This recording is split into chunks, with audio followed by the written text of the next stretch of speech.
que es incluso como nosotros manejamos el concepto de la alimentación, ¿verdad? Para poder tener energía. Y aunque los alimentos no son exclusivamente carbohidratos, sí es una buena parte de ellos consiste en este tipo de biomoléculas, de precursoras de energía, ¿no? Los carbohidratos. Ahora lo que, bueno, también vimos la clasificación de los carbohidratos de acuerdo a las unidades. Dice aquí alguien que, déjame leer el chat. Dice Maffer que Judith y Majo no podrán conectarse por problemas de internet y luz. Y si se conectan, harán algo tarde por lo mismo de sus problemas de conexión. Ok, no hay problema. Les vuelvo a recordar, van a hacer como un encuadre, ¿no? Como el del primer parcial. Casi como que se aplican los mismos atributos del primer parcial. Las asistencias no las tomo como castigo en el caso de que ustedes falten, pero sí las considero como recompensa. Entonces, habría que ver como un sistema de estímulos y recompensas más que de castigos, ¿verdad? Es decir, si ustedes faltan a todas las clases, no les bajo puntos ni nada, pero tampoco pueden presentar parcial en Internet porque yo asumo que no tienen conectividad, porque no se están conectando. O sea, para mí esa es la lógica, ¿no? Entonces, aquí les voy a volver a pedir encarecidamente a aquellos alumnos que no van a disponer de cosas, ¿no? Luz eléctrica, computadora o internet, o las tres cosas, para que procedamos a hacer el trabajo en casa del programa de cuadernillos, de Aprende en Casa, que son los temas que estamos revisando acá, pero se les da un manual, un libro de trabajo, y ahí vienen actividades que desarrollan, que son parecidas a las que hacemos acá, nada más que esos cuadernillos se contestan a mano y se envían las evidencias por otras vías precisamente, porque en Classroom pues no es posible por el hecho de la conectividad, ¿no? Entonces, si alguien tiene un problema, por favor, coméntenlo para que yo sepa y que ustedes van a optar por la evaluación en, en físico, porque bueno, estas actividades se hacen en sus cuadernos a mano, estrategia diferente para la evaluación, más allá de clases en línea y todo. Yo no sé si todos los maestros den clases en línea así literal como lo hago yo de explicar temas, porque esta decisión depende de cada uno de los docentes, ¿no? Yo lo hago porque considero importante explicar algunos conceptos y que en tiempo real ustedes pueden abordarme y presentar sus dudas, a diferencia que yo les dé materiales y ustedes los lean por su cuenta y que pues no haya una oportunidad para aclarar estas dudas. Entonces, bueno, dicho lo anterior, vamos a retomar lo que estábamos hablando de los carbohidratos y que ahora lo que vamos a ver es la clasificación. Nosotros hablamos, creo que un poco ya lo habíamos visto esta parte, de que los carbohidratos los podemos clasificar en simples y complejos, ¿verdad? Los carbohidratos simples son básicamente unidades individuales, es decir, un carbohidrato individual o un carbohidrato simple también es conocido como monómero. Y ya hablando de carbohidratos, pues le podemos decir monosacárido, porque el apellido sacárido, bueno, la terminación sacárido se refiere a los carbohidratos y el término mono se refiere a uno solo. Si decimos di, habría que entender que son dos carbohidratos, disacárido. Monosacárido, un carbohidrato, disacárido, dos carbohidratos. Polisacárido, pues es un carbohidrato con muchos monómeros, con muchas unidades o con muchos monosacáridos. Para entrar al tema de los polisacáridos, primero tenemos que entender el de monosacáridos. ¿Por qué?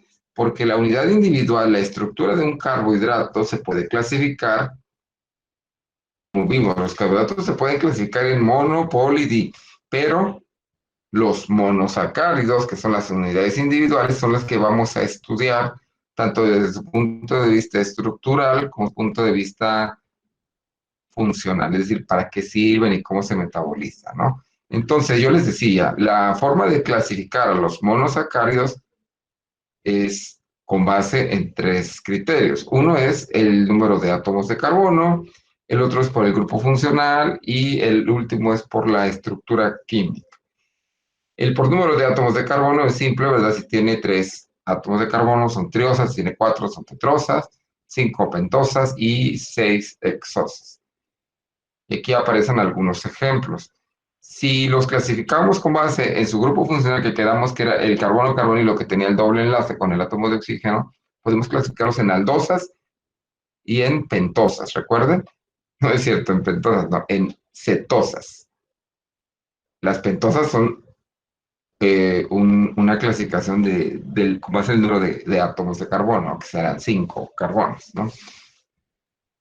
Pero los del grupo funcional son aldosas o son cetosas, ¿sí? Quedamos que las aldosas son las que tenían este carbono carbonilo en el átomo número uno y las cetosas son las que tienen el carbono carbonilo, que es aquel que tiene un átomo de oxígeno unido con un doble enlace. Se puede encontrar en cualquier carbono interno, excepto en los de los extremos, ¿verdad? Y si fuera una triosa, es decir, un carbohidrato de tres átomos de carbono, pues la sexta fuerza tendría que estar en el carbono 2. Y si se encuentra en el carbono 1 o en el 3, pero que si lo vemos, siempre el 1 va a ser el 1, independientemente que lo nombremos izquierda o derecha, ¿no? Y siempre va a ser un aldehído, es decir, una aldosa, ¿no? Bueno, esa es la clasificación con base al grupo funcional, que también le decimos carbono. El, y la clasificación por estructura es todavía más simple, solamente si es lineal, cuando nosotros ponemos los átomos de carbono formados en fila y les ramificamos sus enlaces, que recuerden que el carbono debe tener siempre cuatro enlaces bien cubiertos, ya sea por otros átomos de carbono, por átomos de hidrógeno, de oxígeno, o de oxígeno con hidrógeno, que son los que llamamos hidroxilo o hidróxido. Eh, y siempre se va a respetar esta tetravalencia, que es el término que le damos a los cuatro enlaces que puede formar un átomo de carbono cuando forma biomoléculas. Esto piénselo súper bien siempre cuando hagan una estructura desarrollada. Estas estructuras lineales se conocen como estructuras lineales o de Fischer.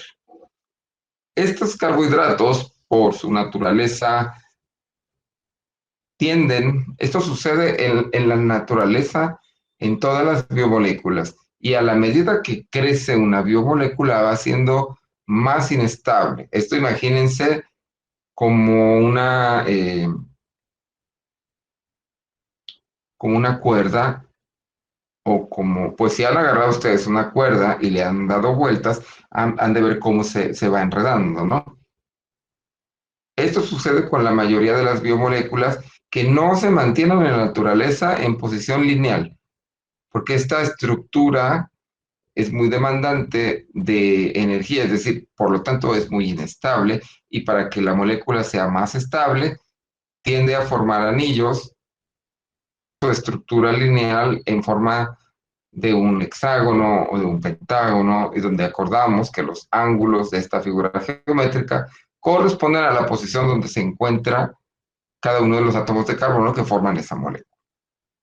No nos vamos a meter en muchos detalles con respecto a cómo se forma una estructura cíclica, pero si observamos, es uno de los oxígenos, precisamente del carbono carbonilo, el que hace esta función. Recuerden que estaba unido con un doble enlace. ¿Qué es lo que hace?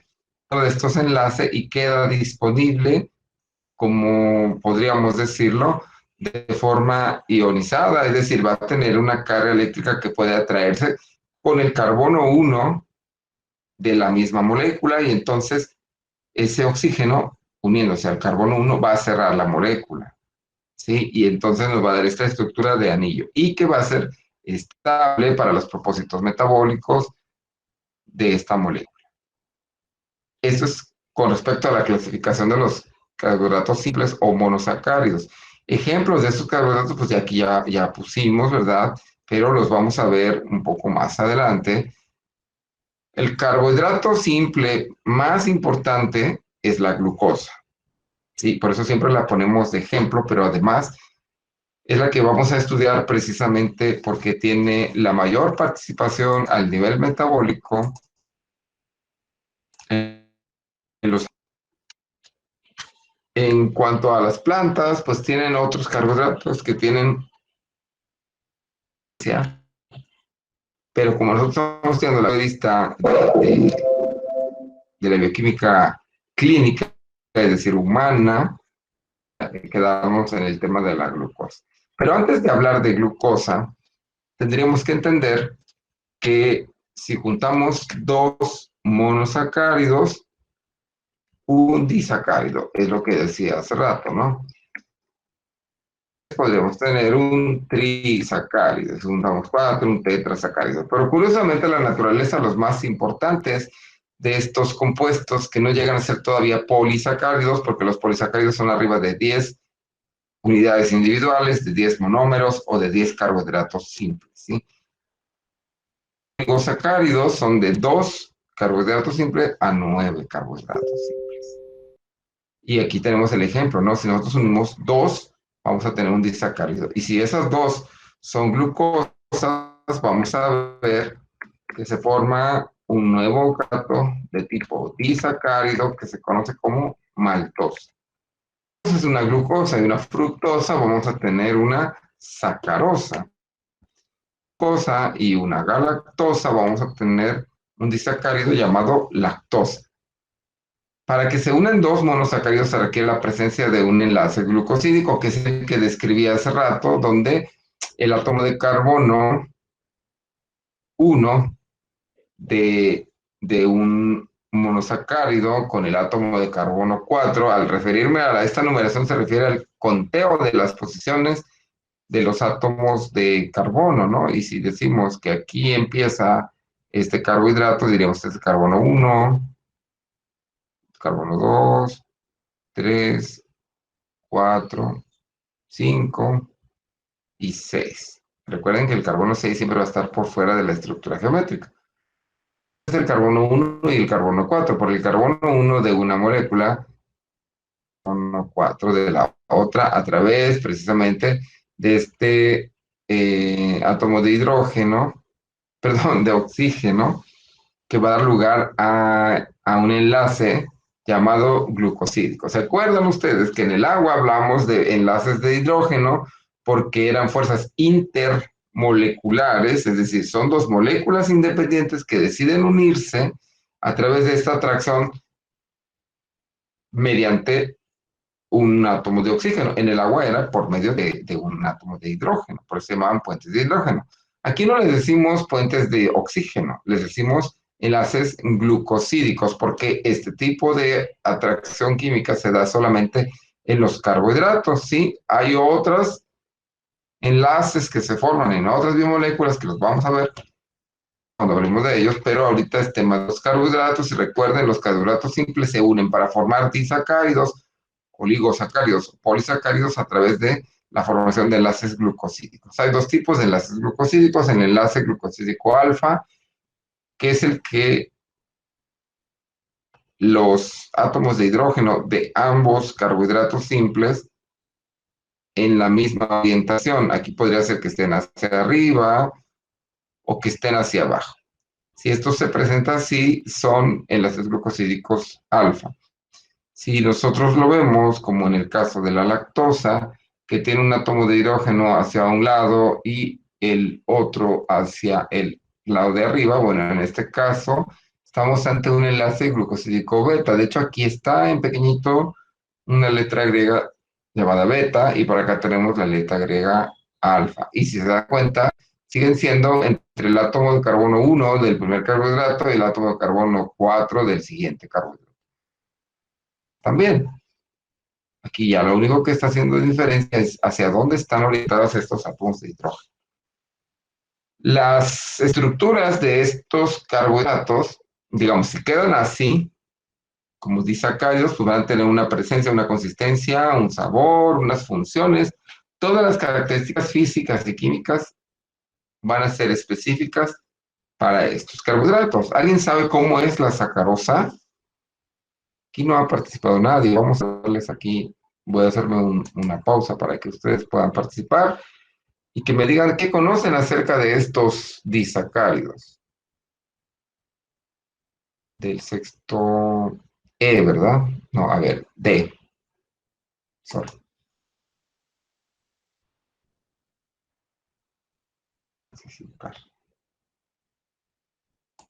Alcen su manito aquí en el Meet para que yo pueda asignarle su participación. Recuerden que cada participación vale 3 décimas y si pues más participaciones tengan, si vamos a tener como 6, 8 clases y participando en las clases, pues ahí juntan más de 2 puntos, ¿no? Eso es bien bueno si salen un poquito bajos en el parcial o hacen un poco, pues obtienen un puntaje menor. Vamos a ver, Mafer, ¿qué nos quiere comentar de la Cruz? ¿Me escucha? Perfectamente. Lo único que sé de sacarosa es que está formado por la glucosa y la fructosa y es como el azúcar de mesa. Es lo Es único que sé. correcto. Es muy bien. Esa información igual está por ahí en la diapositiva que le estoy presentando, ¿verdad? Porque ahí trae los nombres de los dos carbohidratos simples que forman este disacárido. ¿Alguien sabe de dónde proviene, digamos, en la naturaleza, de qué origen podemos obtener la sacarosa?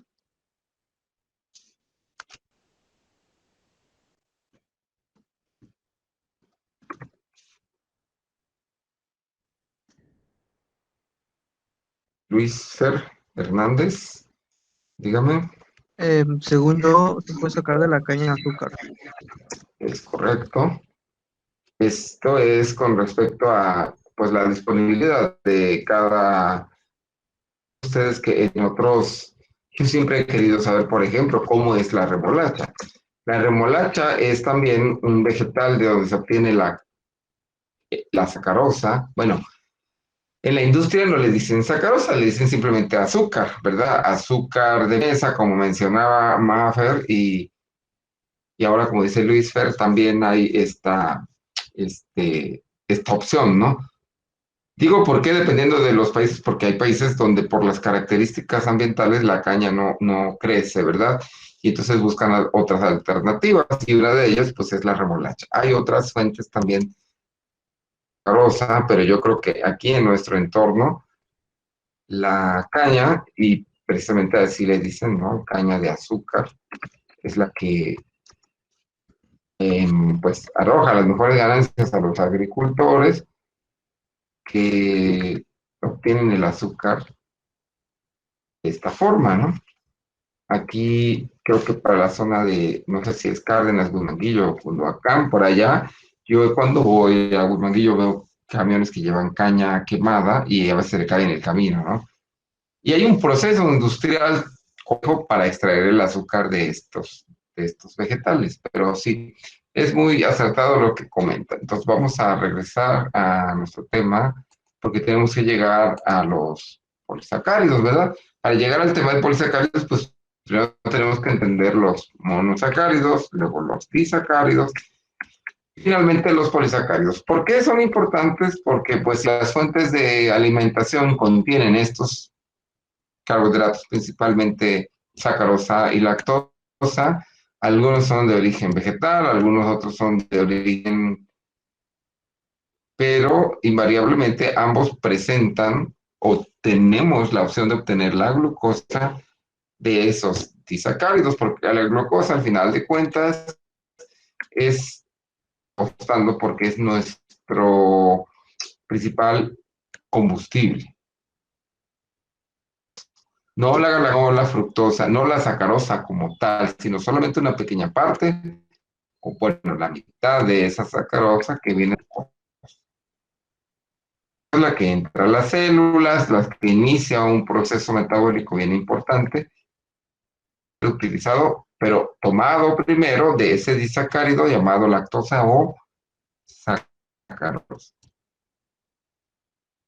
Unimos más de 2 unidades de carbohidratos simples o de monómeros, llamados también monosacáridos, y nos pasamos de 10 unidades, podemos tener 100, entonces vamos a hablar de polisacáridos, que son polímeros de los carbohidratos, unidades mayores de estos y que van a ver aquí la función es quizás un poco diferente. Los casos simples, su función es proveer energía inmediata, pues para las funciones que se requieran, ¿verdad? Ustedes saben que si se sienten débiles o que si están haciendo un ejercicio o van corriendo una maratón, tienen que consumir alimentos que contengan carbohidratos simples, porque no les serviría de nada consumir, por ejemplo, almidón, si el almidón contiene una reserva y que efectivamente trae por ahí carbohidratos simples, pero tiene que desdoblarse,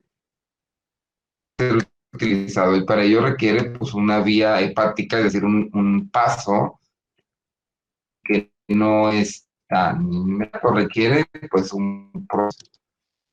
Carbohidratos complejos, que estoy llamándoles como polisacáridos, específicamente estamos hablando del almidón y el glucógeno. Esa función de reserva de energía efectivamente pueden dar lugar a energía química por medio de la presencia de la glucosa, pero para eso tiene que desdoblarse, ¿sí? Y es por eso que los carbohidratos simples sí tienen una función energética, pero inmediata.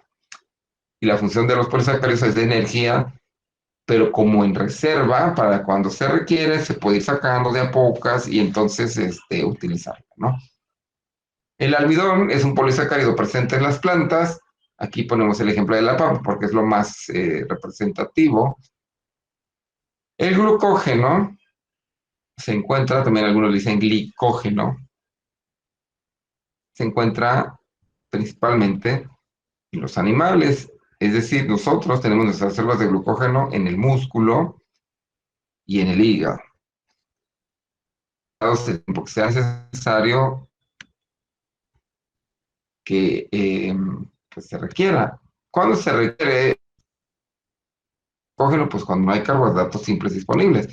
Podríamos decir cuando no estamos comiendo o cuando, aunque a pesar de que comamos, la glucosa no es capaz, la glucosa de la alimentación no es capaz de utilizarse, y ya vamos a ver más adelante, que tenga que ver con el metabolismo de la glucosa o bien con algo que esté interfiriendo desde un punto de vista externo, es decir, que solamente no se logre la glucosa y que ahí permanezca, ¿no? Entonces puede utilizar el glucógeno músculos o del hígado y esto nos va a dar esa energía que requerimos para las funciones metabólicas del diario, ¿no? Ustedes piensan que si una persona es completamente sedentaria o inactiva, no gasta energía, pues estarían equivocados. La energía química que requerimos para nuestro funcionamiento como seres vivos eh, se consume, independientemente que hagamos o no actividad física.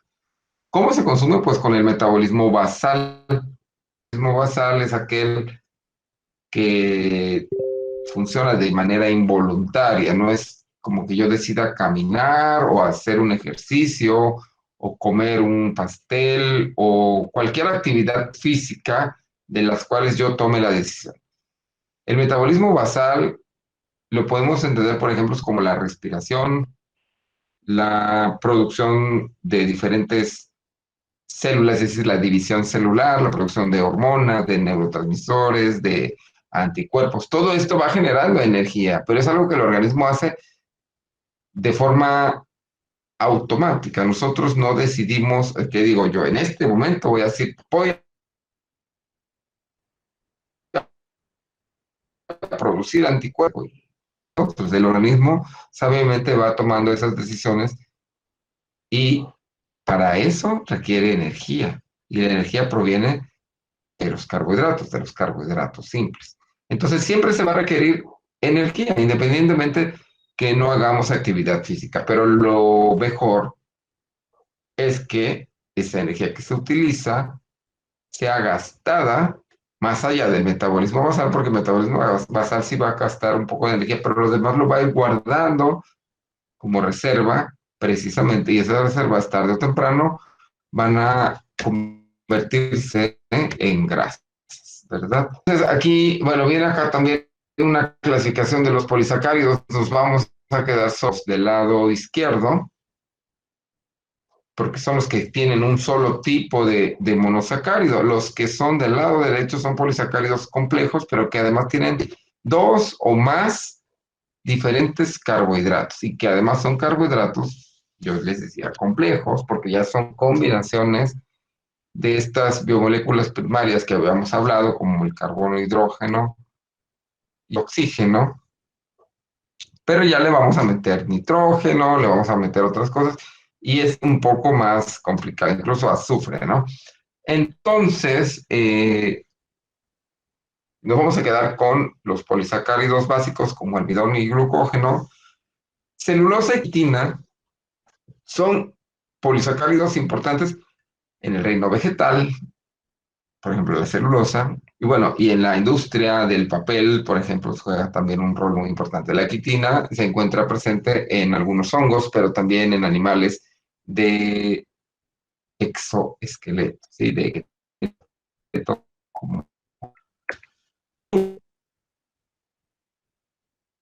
como, decimos, externa, ¿no? Como algunos escarabajos o así.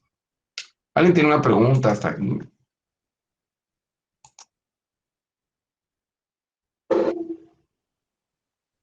Bien. Lo que sigue, les digo porque nos tiene que quedar bien claro el detalle de, de la clasificación de los carbohidratos, de si son aldosas, pentosas. Todo esto es importante para pasar al siguiente tema, que es el metabolismo de los carbohidratos. No vamos a hablar de todos los carbohidratos, solo de glucosa. José Eduardo Izaguirre va a comentar algo.